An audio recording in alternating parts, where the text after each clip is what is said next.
I owed the IRS $10,000. The IRS garnished my wages. They put a lien on my house. I'm self-employed and didn't report all my income. They claim I owe a lot more than I do. The IRS is the most powerful collection agency in the world. They do not give up until you pay.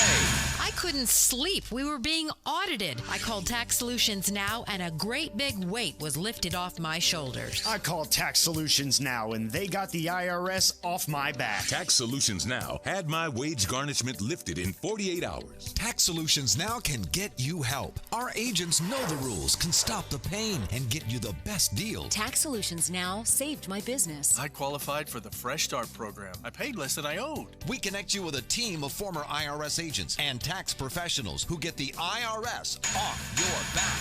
Time is running out. Call Tax Solutions now. Call 800-297-9788. 800-297-9788.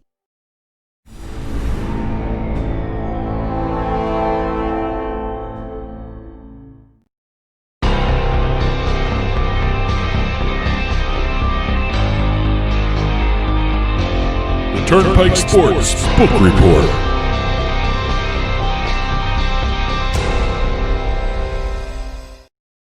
The Turnpike Sports Book Report is brought to you by BorgataSports.com. Your favorite casinos now, your favorite sports book available anywhere in New Jersey, BorgataSports.com. Sign up at BorgataSports.com using our promo code PIKE, that's P-I-K-E, and you get a risk-free bet up to $300 and 20 bonus dollars at BorgataCasino.com. Must be 21 years or older and in New Jersey to place a bet. Terms and conditions apply. Gambling problem? Call 1-800-GAMBLER.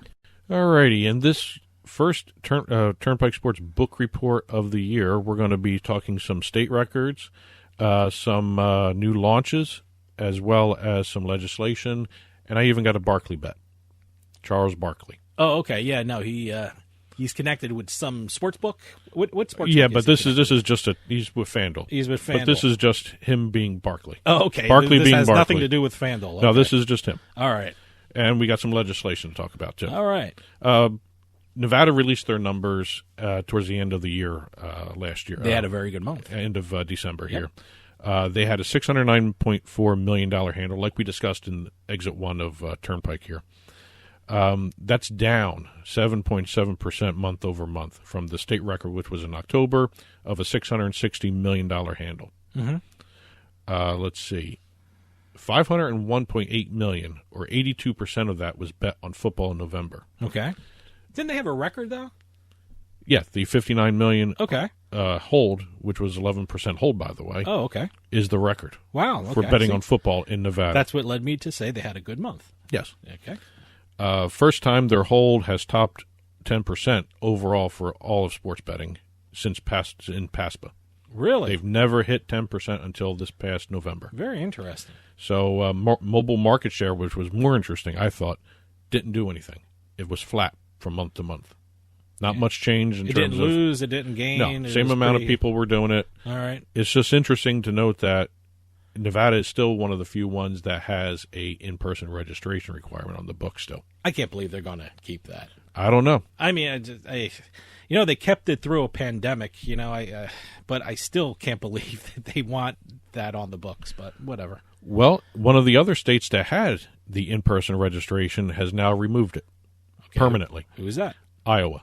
Oh, they're going to have a big month. January 1st, they dropped the in-person registration requirement in the state. And they were actually one of the bigger handle states.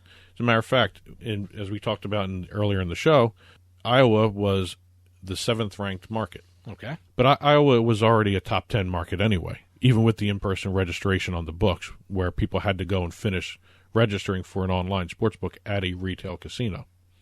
They were actually doing very well. Top 10 market. They had accepted a single-month record of $87 million in handle in November. Now, we discussed that last week. Sure. And what's going to happen here is they're going to see an influx of online sportsbooks here because of each retail casino can have 3 sportsbooks, online sportsbook license, 3 skins. They're called skins.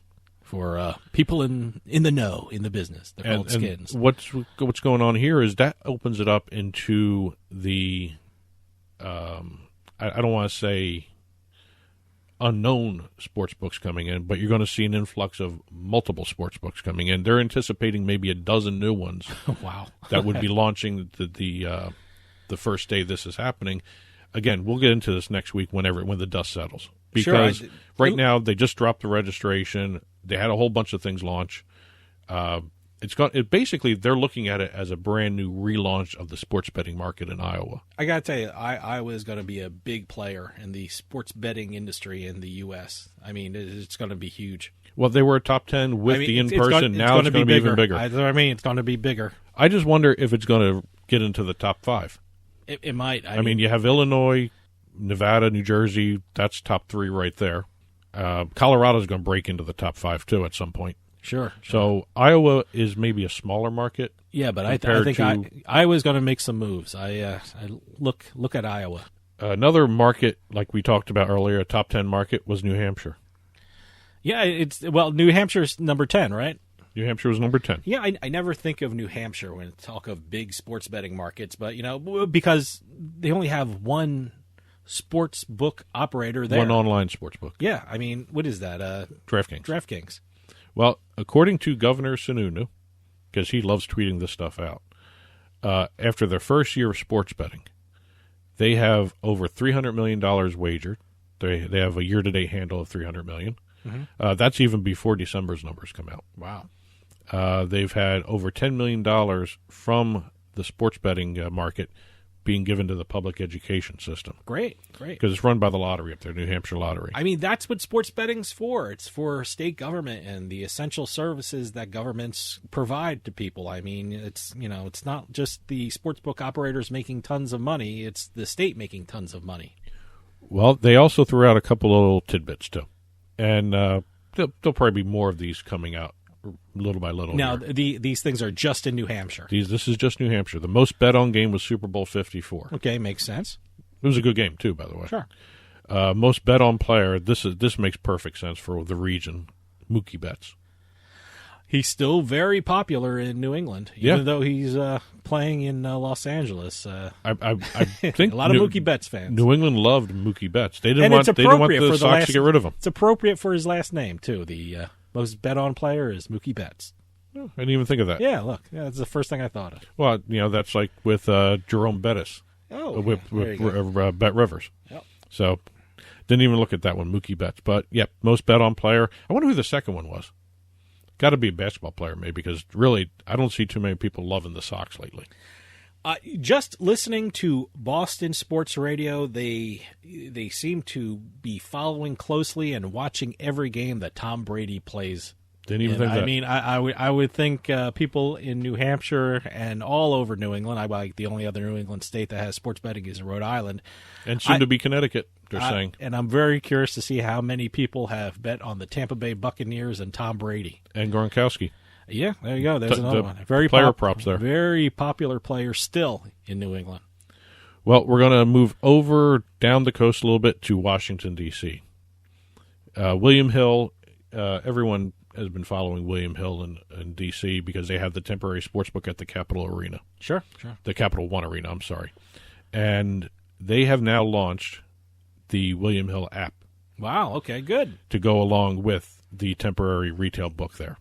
I use the William Hill Sportsbook app all the time here in New Jersey. Well, if you don't live within 2 blocks of the stadium, you can't use it. Wow, 2 blocks, huh?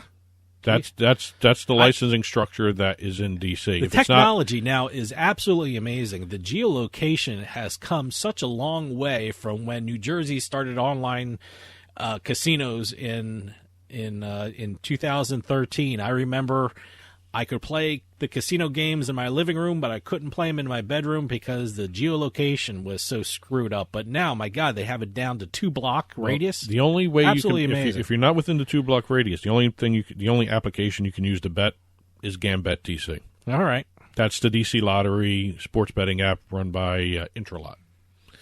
But right now, the app is you're able to use it in the stadium, in the arena, since they don't call it a stadium, the Capital One Arena, 2 blocks around it. But you also, if you're working in a federal building next to the arena, you can't use William Hill's app to bet if you're in the building. That's how specific the geolocation is. Wow. Okay. Yeah, there's no way you can actually use it in a federal building. Gambit you can use. Oh, all right. Okay. But you can't use the non-DC approved app, or I guess the non-DC state or district app. All right. Okay. Basically, this is a Class A sports betting license for William Hill. It's the license reserved for the facilities where the sports teams are and the arenas. Mm-hmm. So everything Ted Leonsis basically owns in D.C. You can have a sports betting app. I'm curious to see if someone tests out that geolocation. You know, They 2 gotta blocks, be. and They gotta be. I wonder if they'll mark it down. You can bet after this sign or something like that. You know, I'm more curious. Like a school zone. You know, that should be a bet zone. I'm more curious to see what happens when sports betting companies like Handle 19, which is going to be a local DC sports betting company, launches. Oh, okay. Because it's going to be retail. It's going to be in a bar, in a restaurant. That's interesting. Okay. It's that, and they're having trouble. They've gotten their license approved.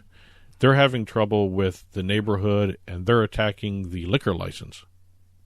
All right. So it'll be interesting to see what happens with Handle 19. Who's attacking the liquor license? The neighborhood. Okay. Oh, weird. Because they can't fight the sports betting license. He got it. All right. But part of the entire structure, it's a 3-story structure he's planning: restaurant, bar, and sportsbook. Oh, okay. So that really depends upon the alcohol being served there as well for it to succeed. Moving over into some legislation, we got some interesting states throwing in some sports betting legislation. These happened at the end of 2020 here. They're going to be considered for the next legislative sessions in these states. South Carolina finally introduced a sports betting bill. Actually, 3 bills.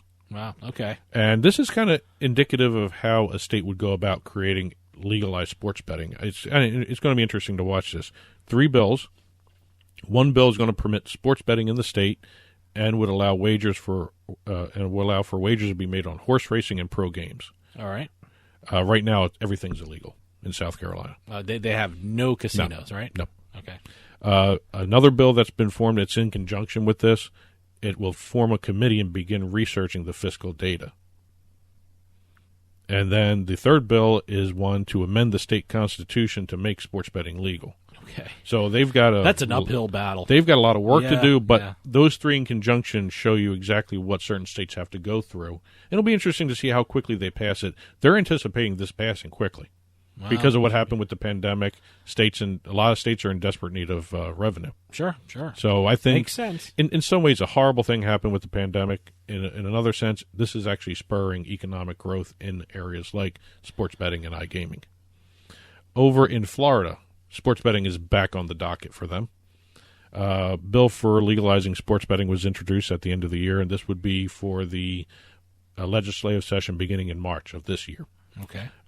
It would create a division inside the state lottery to oversee sports wagering licensing.